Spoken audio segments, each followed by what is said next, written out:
Mais si j'ai vécu des milliers de vies, sur des milliers de planètes, dans plusieurs univers, un peu partout dans la galaxie, comment ça se fait que j'ai tout oublié? Lors de ton incarnation, tu n'as rien oublié. Un bébé, même dans le ventre de sa mère, avant de naître, il fait déjà des rêves. Mais de quoi peut-il bien rêver si ses yeux ne sont même pas encore ouverts, qu'il n'a rien vu, rien connu? Il rêve de ses vies antérieures. Et quand on en parle à nos mamans, elles nous disent « ça n'existe pas, ce n'est que ton imagination ». Et on grandit avec cette idée que ce n'est que notre imagination. Quand tu es petit, tu vas parler aussi avec les mondes invisibles. Mais si tu parles avec les mondes invisibles, on va te dire que c'est un ami imaginaire.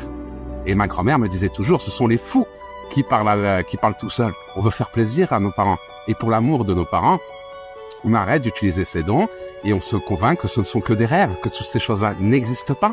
Et comme on a une mémoire sélective, en grandissant, forcément, on garde que les informations qui nous sont utiles. Et en grandissant, on oublie beaucoup de choses de quand on était bébé. Là, c'est pareil, on oublie beaucoup de choses de nos vies antérieures. Tout ce qui n'est pas utile à notre mémoire sélective dans cette vie immédiate, on l'oublie. Pourtant, tout ça, c'est à l'intérieur de chacun de nous.